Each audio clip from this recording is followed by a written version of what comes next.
Hello, everyone, and I want to welcome you to another episode of the Better the Pond Pondcast, the Flying V edition, where we talk to incredible people who are creating impact and ripples on the pond. My name is Warren Berry, and I'm your host and the founder of Instinctive Solutions, where we believe that everyone is an odd duck, but that's what makes them awesome. Today, my guest is Eric Pringle. Eric is the CEO of Milestone Environmental. Eric is one of my heroes, as he not only physically creates a healthier pond through the environmental work, but he also betters the pond through serving people and communities and just making the world a better place. Eric is a genuine leader who has learned to listen, create alignment, and to lead from behind. From his early days of working on a golf course to his present role as CEO, Eric consistently goes the extra mile helping others and in turn creating ripples so that everyone around him will get to ride on the wake that he has created. Thank you, Eric, for everything that you do to better the pond. Ladies and gentlemen, Eric Pringle. So, Eric Pringle, Milestone Environmental, you know what? We met at a Tech Canada meeting. We'll give Tech Canada a little shout out here, right? And our good friend Rob Hunt, let's give him a shout out. We met back then, and I was really taken back by the work that you are doing at Milestone Environmental. So I could not wait for the day to come when I can have you as a guest on the Better the Pond podcast. Eric Pringle, it is great to have you here today. Oh, Warren, thanks very much. I mean, that was a great day. I enjoyed the tech session. I enjoyed your stuff, and I'm a big fan of this Better the Pond concept. So it's a real privilege and an honor to join you. Awesome. Yeah, I think we're going to have some great discussion today. Absolutely, for sure. So before we jump into the questions, Eric, for my listeners, can you sort of maybe, give a sort of a synopsis or an outline of what is in Milestone Environmental and what is it that you guys do? Sure, absolutely. Well, it's a good question. So we are an environmental contractor. So we effectively clean up contaminated sites. I like to look at it as all those legacy issues, whether they be the corner gas station, which we don't deal with very much anymore, or abandoned mine sites, or harbors that have been impacted, or industrial properties. It also includes wetlands that need to be improved upon. So a pretty big gamut, to be honest with you, and we're working across Canada. But effectively, what we do is we make sites better, cleaner. I like to say that, after every project, we make the world a little bit better place. You better the pond. Better the pond. You clean the pond. So Absolutely. so out of interest sake, and we've never had this conversation, Eric, of, from a site that's been, whether they've done oil or mining or the things that they've done. Yep. By the time that you're done your work, would that site now be right back to where it was, to where it was prior? What's sort of the end goal? Yeah, so the end goal is to improve upon it. Often that's driven by regulatory issues, but that can get very technical and very deep into some details. Yeah, so from my point of view, it's often best to look at examples of projects that we've done. So we did a project up in the Yukon called Marwell Tar Pit, legacy site from the 1940s. Refinery. When it was decommissioned, it wasn't decommissioned to the standards of today, and it had a tar pit. So we went in with our team, which was a team, and we treated the material and we left it all on site to the point that now it can be redeveloped and put back into productive use. You take a site like Hamilton Harbor with Randall Reef, and long legacy of steel making, and important Canada's history and all of that. And that harbor is now being cleaned up and put in a containment cell on site. Don't have to take the material anywhere. And so the end result is, often if you went back to those sites, you'd go, well, I can't really see very much, but the environmental condition of those sites is dramatically improved. They're safer, the community is better off, they can put those into productive use. Both those sites now are in the position where, as opposed to being sort of idle sites or brownfield sites, or some people call them abandoned, which I don't really like that, because there still is an owner. But the reality is those are now able to be put back into productive use. Excellent. So, I mean, that's so great to hear, because I think that, you look at all the mining and with oil production and those kind of things, and we're extracting all these things, but the fact is, for longevity and sustainability of our planet, obviously Milestone is playing a large role in that. Yeah, I mean, for economic growth, there is going to be some impact, and we have found a niche in playing in the cleanup of that impact, whether it be emergency response to spills, or sites like up in the north that are decades old, and cleaning those up. So yeah, I mean, for us and for the people that work with us, it's a great industry, because you do sort of. I always worked with a guy, and he used to say, we're sort of on the side of the angels, and it's nice to be in construction, which is a very proactive, no nonsense industry. It's nice to be on in that industry, but at the same time, in an industry that really is making a difference in making places better. You're the good guys. Try. I believe that you are. So, from our conversation, I mean, I do find this fascinating, the work that you do, and I'm glad that there is organizations such as Milestone, which is out again, bettering the pond from a physical standpoint. What really got my attention with you, Eric, is not just because you're such a great guy, but it is also because of all the things that you're doing to better the pond in so many other ways, and we're going to dive into that Right. as we go through this, because it really was. It was moving. It wasn't impressive. It was bigger than impressive. It was moving, and that's where you really got my attention. So, Great. but before we get to those questions, we have some lead up. So, Okay. so Eric Pringle, what got you from being a gosling? You're Yeah. where were you hatched? You're very humblest of beginnings, right? To leaving the nest, where you took the step to leave, to get, either you were pushed out of the nest or you decided to leave on your own, right? To where you are today, Mr. Eric Pringle, what is your backstory? Right. Well, we could be here for a long time. First of all, I've been very, very, very fortunate. If I look back, on the almost, well, we won't go into ages, but more than 50 years, I've had a great journey, and I've worked with some great people. Interestingly enough, and I joke with my kids about this. So when I was probably 9 years old, I did a science fair project. I'm going to back you up. Yeah. Where were you hatched? Where did you Where? start Okay. your life? Yes, Toronto, Ontario, Canada. Toronto, Ontario. Absolutely. Okay. Still in many ways home. Lots of my family members and my wife's family members still live in Toronto, so it's always great to go back to Toronto for that reason. So yeah, hatched in Toronto, and then grade 4, I had to do a science fair project, and my dad and I went down to the Welland Canal, and we did a science fair project because he definitely helped, on the lock system, and that really started my desire to be involved in engineering. And from there, it went through a whole series of progressions, and somehow in and around that time, I got interested in, oddly enough, environmental remediation, and love canal. And that's what led me from really an early career in manufacturing, and that kind of industrial engineering side, into a couple of companies that allowed me to explore the environmental side, and and into the remediation. So since 1987, I've been engaged in some form or other of environmental remediation. So it's been a long journey, and I've done the consulting side, and I've done the contracting side, and it's just full of great people, great projects, and lots of accomplishments. So that's kind of where the journey started. As with all of us, it starts with the mother goose and the mother gos or the mother. Well, what's the father gosling? No, that's not right. The father and the mother. I'm gonna lose the goose thing. My mom and my dad. Okay, perfect. All right. The goose thing, I'll just leave that to me. So, the goose and the gander. But so now here's my question to you, Eric. Is now, so here you're 9 years old, Yeah. right? So you're what, grade 4? Yeah. Yeah. Okay. So how many of your grade 4, classmates said, you know what, I'd like to be an engineer?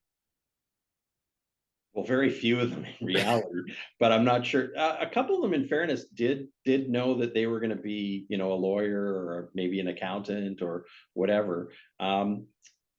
So I would say very few, and I was very fortunate that just somehow that science fair project and subsequent ones just kind of launched me into that direction, which is one of the things I've always been interested in, is giving back to sort of science, technology, engineering, and math educational programs.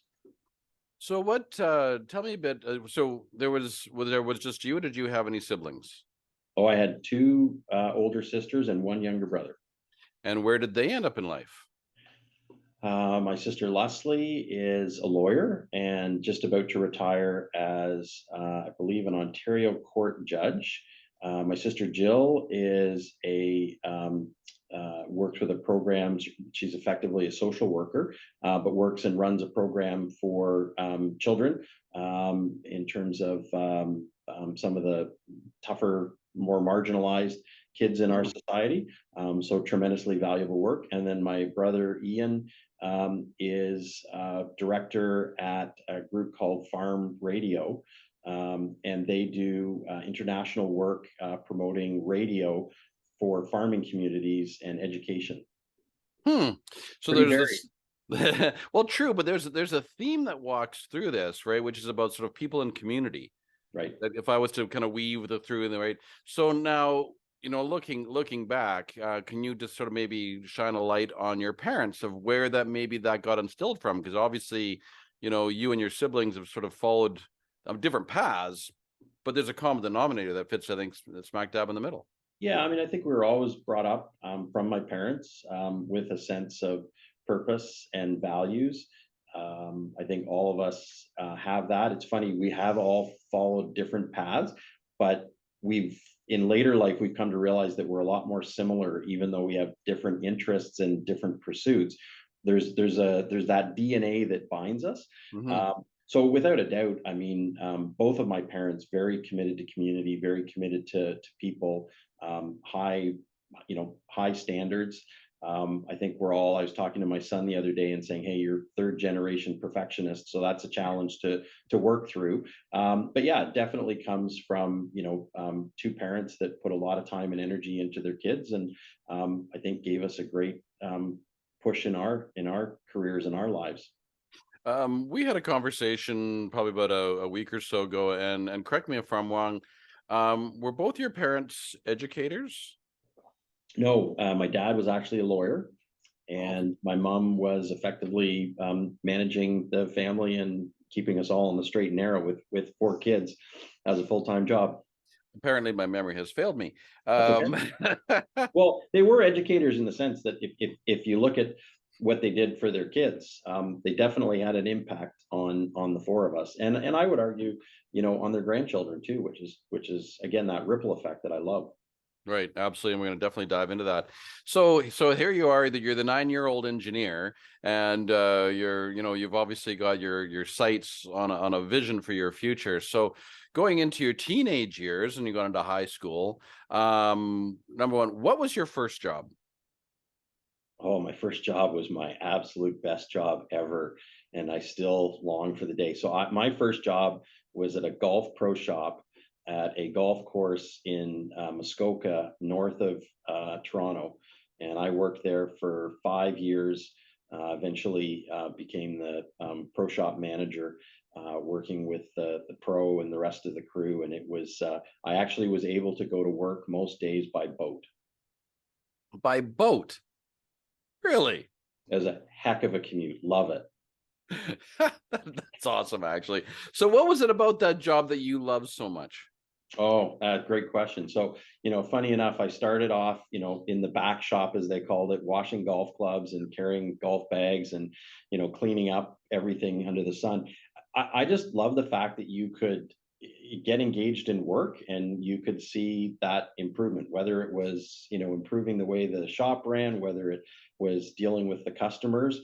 And it really rooted all the way through the rest of my career. Like I can definitely see elements of what I gained from working at that pro shop to stuff now. So I remember very clearly them once saying to me, go clean up the back shed. And when I finished, they came and they said, hold me, you were only just supposed to clean it up a little bit. You didn't need to reorganize it and completely redo it. And then they said at one point, they said, create a schedule, and just scheduling all the staff and what the rotations were going to be. I mean, I was a teenager at the time, but just that opportunity to dive in and do that stuff was great. And don't get me wrong, it was on a golf course, so I should be a better golfer than I am, but just where it was really special. Did they have the cleanest water traps in all of Ontario? I don't, you know what, that was pre, but case in point, I do think that outdoor connection, whether it's golf, whether it's skiing, whether it's canoeing, whether it's hiking or walking, I think, lots of people say, what's your happy place? And for me, it is just being in the outdoors. So that definitely has an impact. And when you see some of these impacted sites, you realize that they could be better. So yeah, I think there's definitely a connection. I can't tell you whether or not the golf course had the cleanest ponds. Okay. So you got your first job, you're doing the whole golf thing, you're having a lot of fun, and you graduate. So you decide that obviously you're going to keep your education going, and I would assume off to engineering. So at what point did you actually leave the nest? And did you leave it on your own, or were you persuaded and shoved out of the nest? Oh, that's a really good way of asking it. No, I think I was encouraged to branch out on my own and do my own thing. So I went to university at Queen's University, which is an interesting time. So that was definitely when I left the nest and learned how to do things on my own and live with a group of people that we had to cook and clean and interact with each other. So that was a great experience. And then from there, I really never went back to the nest. Other than for events and staying in touch, obviously. You stayed out of the nest. You never went back. To be truthful, I went back for a brief period of time when I moved back to Toronto and I needed a place to stay. But I was at that point, beyond the nest. And I think for my parents, it was nice of them to let me stay for 4 or 5 months. But I don't think either one of us thought that was the right place for me to be. So. Fair. I did the same thing. So yeah. So yeah. Once you graduated the university and you got your diploma, so what got you from that point, to Milestone, to what you're doing now? So I mean, if I look at that sort of literally, what got me there, I would have to say I was very fortunate. A group of exceptional companies that I worked with some tremendous mentors. So I often say that I don't, I do what I do through other people. And I had all the way through my career, I had some great people that I worked with, and some great mentors that helped me and guided me on my way. So I probably worked for 4 or 5 different groups, and then eventually I got into running and owning some businesses. And then Milestone approached me in between one of those events and said, would I join them? They'd started 2 years previously in Ottawa. Mark Seaman and Barry Grover founded Milestone. Mm-hmm. And they approached me and asked me if I'd be interested in starting up an organization with them for Western Canada. And so, that was ancient history now, 9 years ago. And here we are today, across the country, and I'm at Milestone and never had more fun in my life. Love it. Well, except maybe for that golf job. The golf job, I think, probably holds a little bit of there's a little history there. Yeah. So, you say about you had a lot, you're so obviously you were standing on the shoulders of giants, along your way. Is there one person, Eric, along your way that really comes to mind or that really stood out as far as one of your mentors? Well, there's 2. So in both contexts, my dad, obviously, just in terms of that, constant, steady advice, business advice, and then my father-in-law, who's since passed. My dad's actually still alive. He's 95 years old, which is great. That's some good longevity there. Absolutely. And then my father-in-law, Art Johns, who was very involved in Morrison Hershfield, and he really taught me a lot about leadership in business and leadership in terms of I would describe it. I was at an event for him one time, and some of his staff were telling me that his knack was to let other people lead, and that Mm. his leadership style was to encourage sort of that leadership within the organization, which allowed them to grow. It's interesting. One of the concepts that I try to teach organizations is how to lead from behind. Right. And I think you just sort of captured that. So that makes total sense to me. Yeah. And Interesting. I think it's a powerful way of doing it. I mean, Mm. again, if we're a team and we can all take that position occasionally. That's why I love your analogy with the leading, the V, flying in a V formation. Yeah, the lead goose never stays the lead goose, right? Right. So you can be at the back, right? While somebody else is taking the lead, but you still have leadership, right? So that means that everyone in the organization is the leader. Right. And I think one of the greatest leadership qualities that people need to learn is how to follow. Right. Yeah. Excellent. I love it. I'm going to make note of that. So Eric, what's the most impactful thing that has happened to you that's ruffled your feathers? And that's positive or negative? Hmm. And how did you respond to it? Uh, well, I guess I'm not sure what the greatest thing that's ruffled. I mean, I guess the easy answer would be, um, you get ruffled. Your feathers get ruffled when you hit hardship or when you hit. I call it a bump in the road that you weren't expecting. So, probably the greatest from a business point of view was having a disagreement with a former partner and parting company. But that led to new opportunities, and I wouldn't be here if that hadn't happened. So how did I deal with it? I think you just take stock and you look at what's important. And I know I reflected. I've told a number of people the story that when I left the consulting practice and sold that business, what I did was I looked at what I enjoyed the most and where I felt I had the most fun, and I came up with kind of three very simple metrics and looked for that new opportunity to get re-engaged, and took the time to make sure that I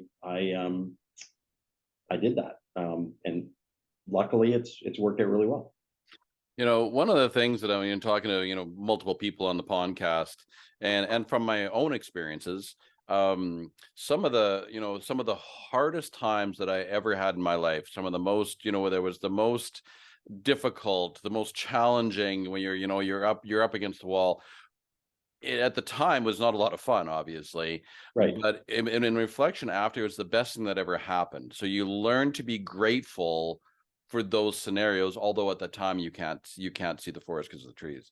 Oh, absolutely. I mean, I think it's Winston Churchill who said, never waste a good crisis, Yeah. or something to that effect. Yeah. And but I do, there's lots of little expressions like, what doesn't kill us makes us stronger, forged in fire. So I do agree. I think all of our journeys in many cases have to come back to those bumps in the roads or the things that ruffled our feathers. It was funny because when I first heard you say that, one of the things I work on in our business is that so many things change and there's so many unknowns. So what ruffles our feathers? In the work that we do, our intention is to not get ruffled, and Mhm. so learning how to recognize that we always have those bumps in the road, the challenges, the things that don't go the way we expected them to, but then how to deal with it. And I do think, back to what I said earlier, it does come down to what are your values, what are the things that you think are most important, and then reapplying yourself in those ways. And I think that's true of how I approach life, but I think it's also true of how we approach business too. Yeah, one of my favorite lines is, if you want to make God laugh, tell him your plans. Right. That is very true. Yeah. Yeah. So, as you may know, because the fact that we were together in the tech session, right? So, geese fly 71% further and faster when flying in the V formation, Mhm. right? So, what do you think the secret is to getting a team, i.e., your team or any team, to get to fly in that V formation? What do you think is kind of the secret sauce? Yeah, I mean, I think it comes down to alignment, and you want to make sure that all of those people, first of all, have an instinct in the case of geese, or in the case of um, the people you work with, that they have alignment on what that purpose, that mission is. That's why we do mission, vision, and values in our business, and that's why we've done it here.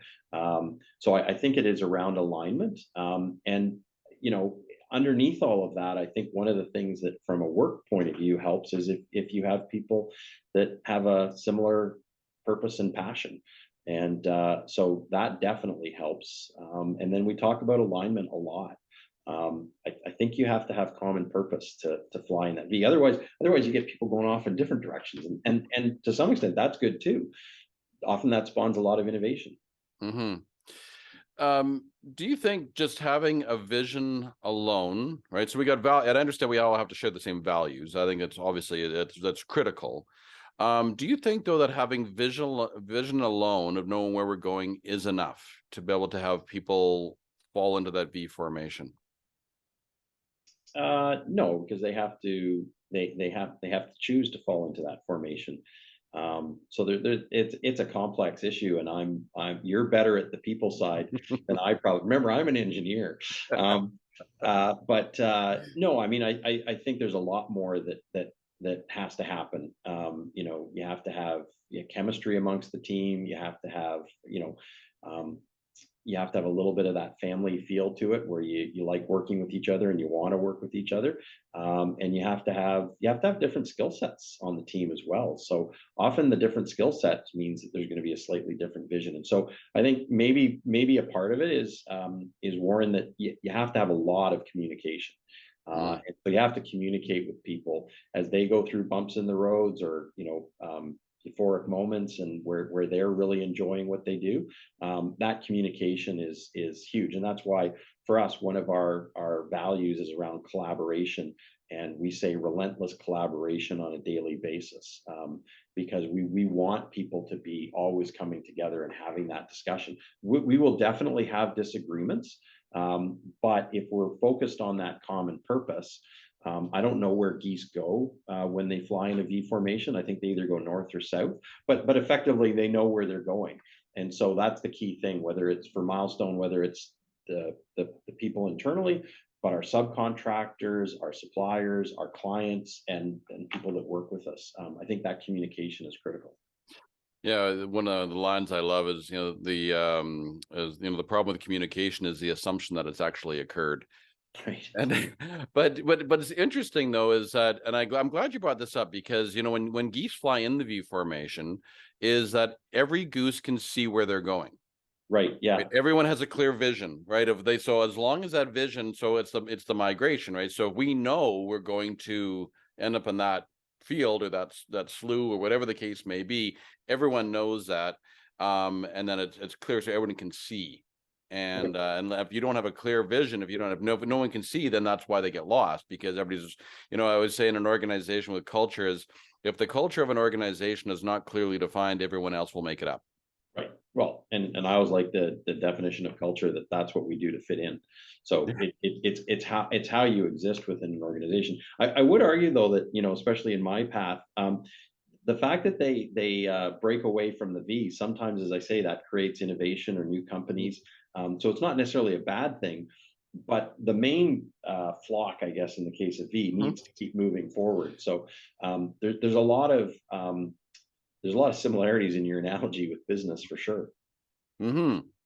And that's what I love about it. And the things I love about is we think about nature. So geese are obviously in nature, is that nature just does. Right.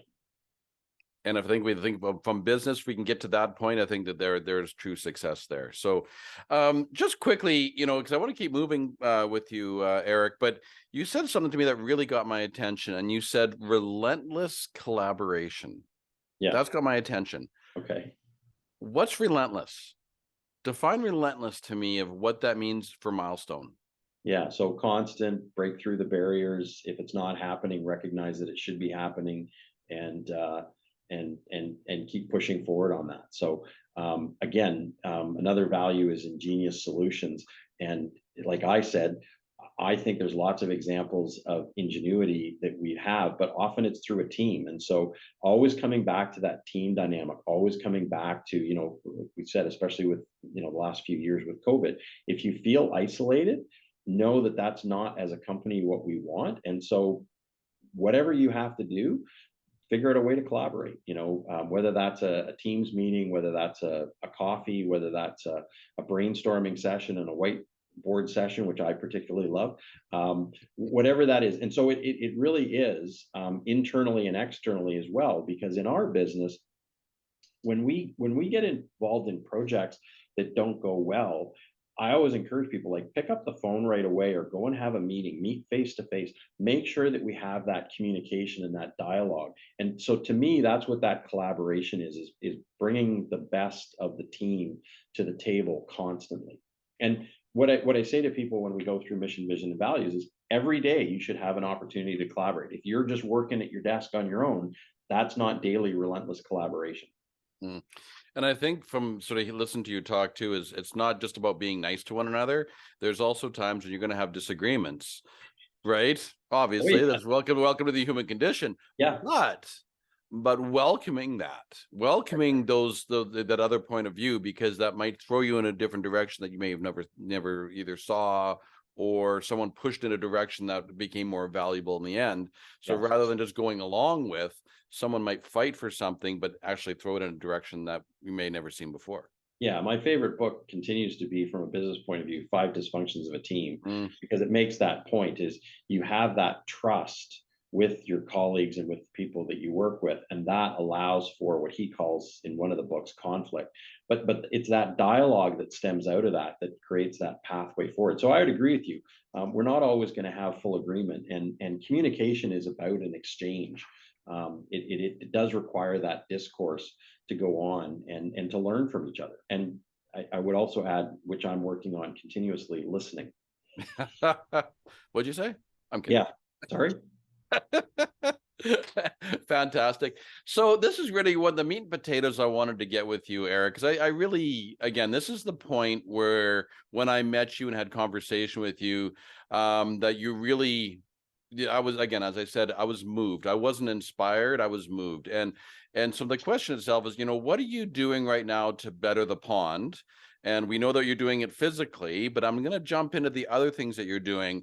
So again, what are you doing to better the pond, and what ripples are you creating in Milestone? Right. Yeah. So a great question, and it really comes to my purpose of why I do what I do. I use the analogy of ripples as well, so I love that. There's a couple of levels that works on. And you're right, we have the physical with the sites and how we clean them up. But I think there's also just the way that we work with ourselves as a company and the pursuit that we want to make work.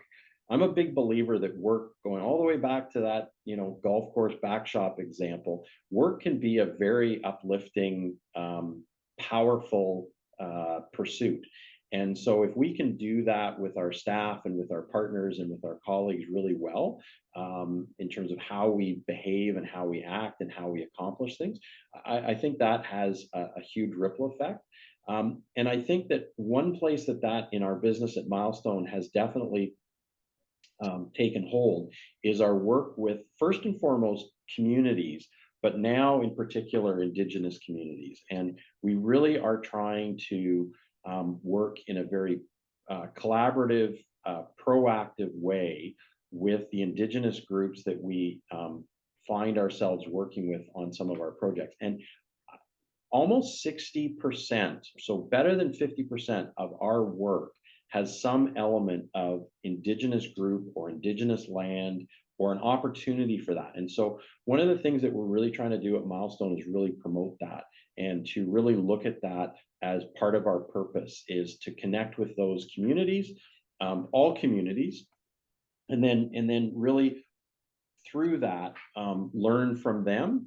And Gavin Dometer, who's our Indigenous relations lead within Milestone, always talks about, which I really enjoy, the journey that we're all on in terms of understanding and reconciliation. And so, we've learned a lot.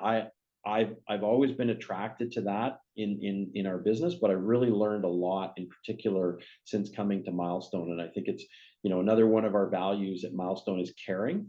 And I think it is that caring piece that for me has been a differentiator here. And so how are we bettering the pond? I guess we're really just, Warren, we're kind of flapping around in the pond and trying to make sure that it's a positive experience. And I think so far we've been very fortunate. We have, I think, 8 Indigenous partnerships across Canada in the north, in Eastern Canada, and in Western Canada. And each one of those is different, and the relationships that evolve from that are unbelievably rewarding. So going from that, and I definitely appreciate and respect that. What ripples do you think that's being created out of those relationships, Eric? I mean, I think it sets a great example as to how we should be working within our communities, and I think there's economic advantage for sure, and then there's advantages in terms of just those relationships that you build. And you see, again, when I go back and I look at, we did a really interesting project in Esquimalt Harbor that involved dredging contaminated sediment, and we had artifacts and we had potentially unexploded ordnances that we had to deal with. And so the crew, to see how engaged the crew, which were from the Songhees Nation and from the Esquimalt Nation, to see how engaged they were in that work, and the smiles around, the picking table, out on the water, working through that's a huge positive benefit. But I think it also says, and this is a real challenge for all of us within in business, is those advantages, those opportunities need to be created for people that in the past haven't necessarily had it. And so, people need to be given those opportunities, and we as a business have a responsibility to look at that. And that's part, again, of what we're really trying to adopt, is to say, yeah, we could do business a certain way, but maybe this is a better way of doing business. And having those partnerships and those engagements and having meaningful economic reconciliation with those groups is critically important to us. Yeah, absolutely. And I think it's interesting you say that, that one project that you did, you see the smiles in their faces, and doing this project. And so, it's interesting when you think about it, from people, humans, being happy and being proud and contributing and being part of something, and then they take that home and their home life, right? And then they take that and they teach that to their children, and it goes on and on. So those ripples just keep created from a single project. Absolutely. Right.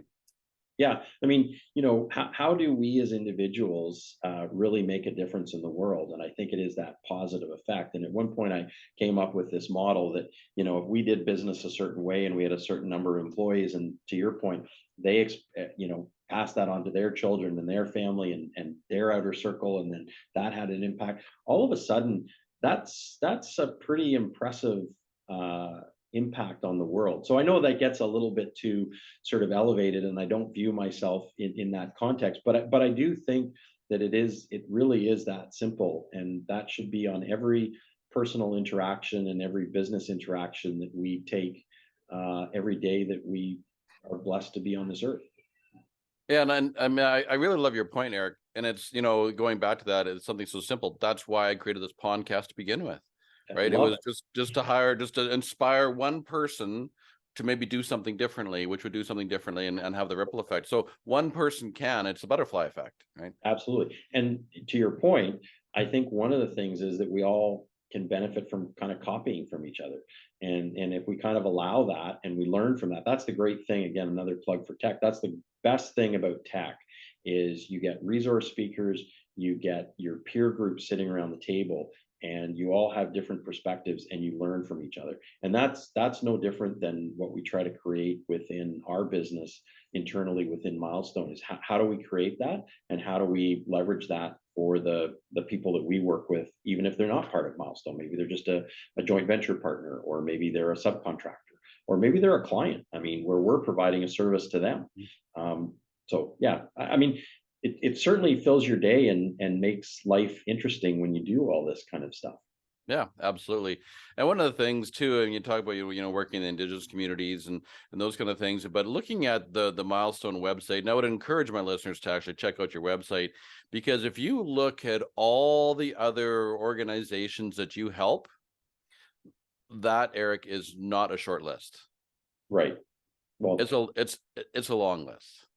yeah, and I think that that reflects all the different communities. And so we've looked at, it's interesting, Warren, we've looked at trying to narrow that list. But for example, if we're working in a particular community and that community needs benefit and it's a particular way, then that might be a new area to give back to and support. And so we've looked at that. The common theme, though, has tried to be around people and community. And we're trying to evaluate also how we introduce then that environmental piece. And Mike McGarrigan and I were just chatting. He's our lead for business development. And we were chatting about a webinar that we've got coming up and making it a little bit more environmental. So we often give to food banks or something that's in the community. But for a webinar, we were talking about trying to do something climate change related and related to trees and planting trees. And so we've been evaluating different ways to engage in that so that, maybe again, there's a contribution. So I think every situation is different and we have to look at it. Core to it, though, is people, communities, and the environment for us. And that's really how Milestone has been successful. And you've probably highlighted for me, it's how I've been successful. Yeah, absolutely. And I believe it all to me, it comes down, it's leader down, right? It's Right. leader down. It's obviously collaboration outside of that, but it's leader down. So it says a lot about you. And going back to, from when you were hatched, but you just think, as I listen to you talk and we weave it back, you can clearly see the importance of community and people and how it mattered to you, even when you were 9 years old. Right. Right. And still to this day, that is continued forward. Right. Which is amazing as an introvert, eh? Yeah. That's impressive, impressive even in and of itself. So, so I love, I do, I really, that's the thing, again, just saying that's the thing that moved me so much about you, about yourself and about Milestone, was just the impact that you're creating. And it just so happens you're creating impact in the world, and you just happen to do reclamation to get there. Yeah, it's a good way of looking at it. Yeah, it's the tool is that, and the purpose is that higher level piece. Absolutely. And that's what I really, Warren, from the moment we chatted and saw you in the room and the energy that you brought. That's I love the alignment that I have, Milestone has, with the things that you're doing with the podcast and Better the Pond. I think that's, or the Pondcast. I mean, right out of the gate, we were talking similar language. And again, from a communication point of view, that creates a great bond. Yeah, absolutely. Yeah. So what's one lesson, Eric, that you've learned along your youthful past, that you would share with an entrepreneur starting a business today? Yeah. Well, first of all, strap yourself in. You can never expect what you're gonna encounter, and in fact, you have to actually enjoy the fact that you're not going to know. It never goes according to plan. And secondly, is strap yourself in with some really, really good people that you like being around and enjoying, the bumpy ride with. But no comparison. There's no life like it.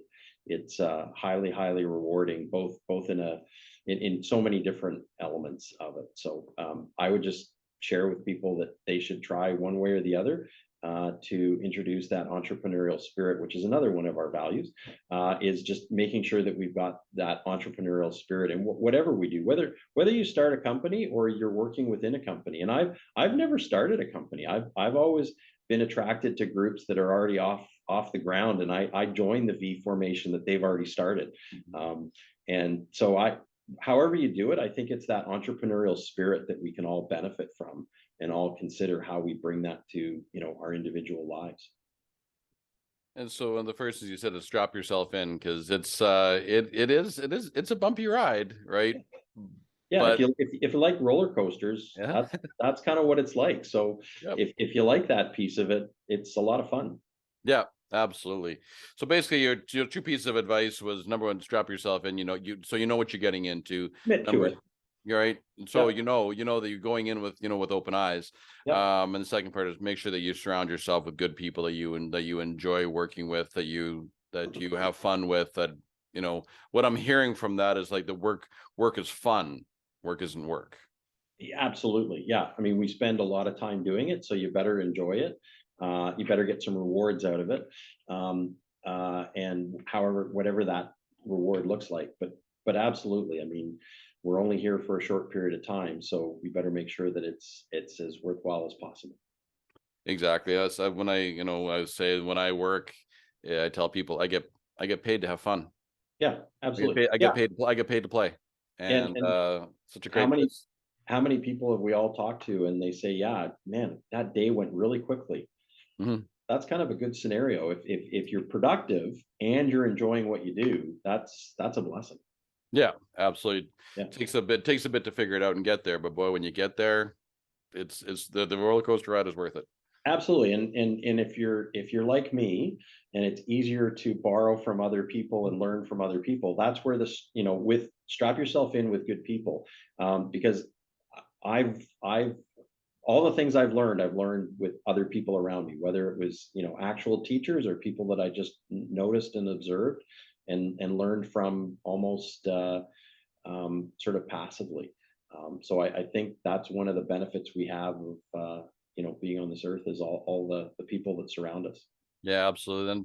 And we said this before, and we don't want to, but sort of pushing tech. But one of the really interesting things from my own experiences, I mean, we met through Tech Canada, Mhm. but I've become friends with members. I've been friends with chairs, and doing work and projects together. And I tell you, it's just it's uplifting. Like the energy you get energy from it.